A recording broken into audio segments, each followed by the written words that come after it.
Oke, nah di sini di puisi Fahimah ada dua puisi yang menurut saya kuat. Dari tiga puisi yang ditulis, dua diantaranya sudah baik. Kata Brona, nah misalnya dari judul dia sudah mulai bermain. Kata Brona, Brona adalah satu apa ya, diksi yang tentu tidak lumrah ya. Dari kata Rona, kata dasarnya, kata Brona, setidaknya sudah mulai dia bermain dengan bahasa. Dahamnya memerah malu, bergaya kau yang merayu.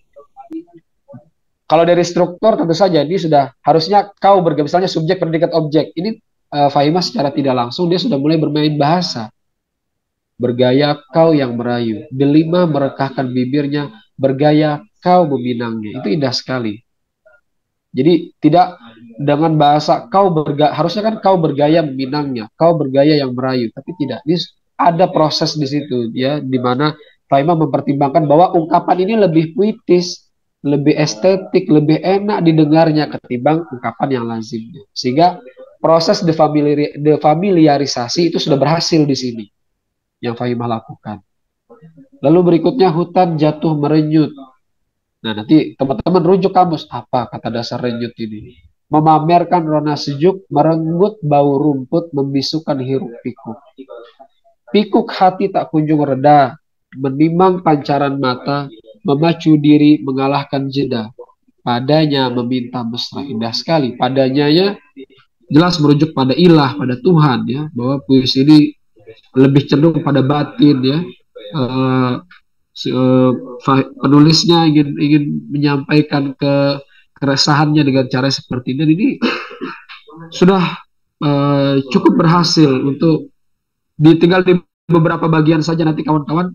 Misalnya kata Rona di situ coba cari padanan mungkin ada yang lebih baik misalnya karena Rona diulang-ulang berkali-kali padahal ada pilihan diksi lain yang mungkin lebih tepat ya.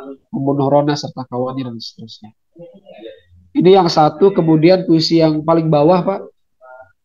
Kalau mati tuan saya ada beberapa yang kurang ini. Tapi yang ketiga ini tersebut parang lantik. Nah ini kan sudah dari judul-judul yang saya jumpai di lain, ini judul yang tentu sudah jauh lebih lebih estetik kira-kira gitu. Tersebut parang lantik.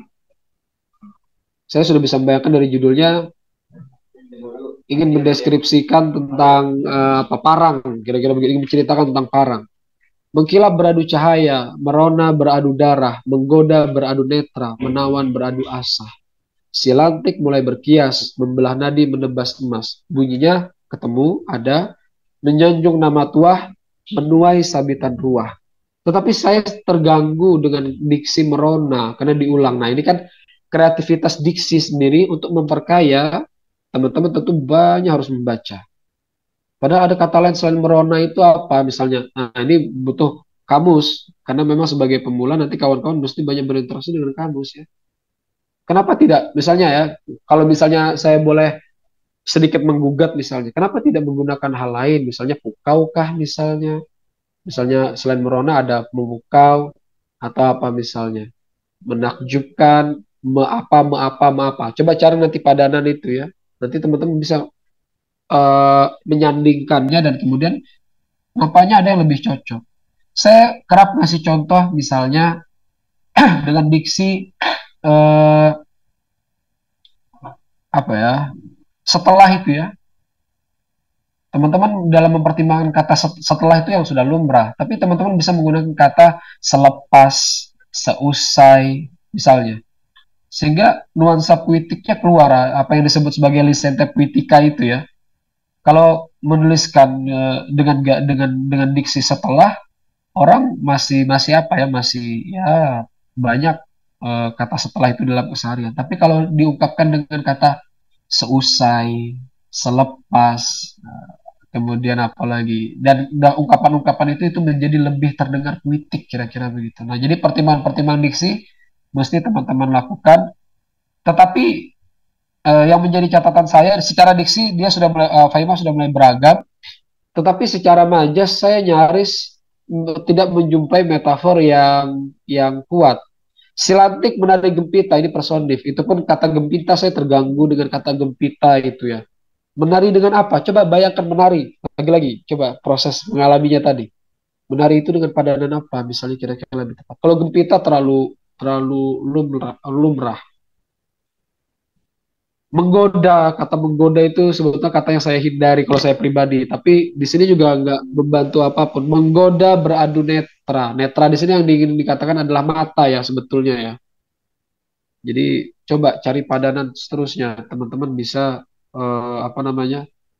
Tadi ya berdebat, bergulat, apalagi bergumul untuk mencari padanan yang tepat. Dan sekali lagi baca ya karya penyair lain agar teman-teman punya apa pengawasan ya. Semakin banyak teman-teman baca dari para penyair semakin banyak yang mengawasi kira-kira gitu. Nanti mereka akan bisikin tuh, itu puisinya kurang kurang metaforik tuh. Itu diksinya nggak pas. Jadi bukan jadi ada bisikan dan ada bisikan itu ya saya bilang mengawasi itu kalau teman-teman banyak membaca.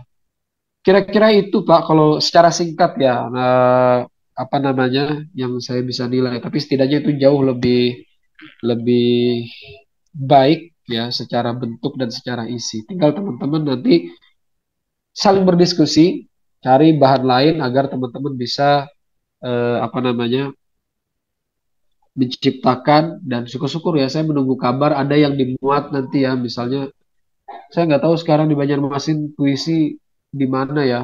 Karena yang saya dengar terakhir itu sudah mulai ditutup. Radar Banjarmasin tidak ada. Pemuatan karya sastra Banjarmasin Pos nggak ada. Kemudian media Kalimantan sudah lama bubar. Mungkin asik-asik.com itu ya punya Kak Sandi itu salah satu ya. Teman-teman bisa menulis di sana. Kemudian ya dibuat di media tersebut. Tentu saya menunggu kabar baik dari kawan-kawan. Lalu poin berikutnya beberapa puisi terkesan memaksakan, mengejar bunyi dan metrum tadi ya. Ada beberapa sehingga ide puisi tidak jelas dan aneh menurut saya pada akhirnya. Memang ada konsekuensi ya dalam penulisan rima kalau dalam sastra Indonesia, metrum, rima atau metrum. Dan itu terjadi juga sebetulnya teman-teman di sastra Arab ya. Kalau sastra Arab yang klasik itu mereka mengharuskan adanya arut itu ya, qafiyah, harus sama akhirnya itu sajaknya itu harus sama. Tetapi ketika diaplikasikan ada keanehan dalam belakangan ada keanehan ada atau kerancuan berbahasa yang terjadi. Makanya orang dulu itu keren sekali ya. Isinya bisa indah, lalu bentuknya bunyinya juga bisa indah. Itu kalau di sastra Arab itu.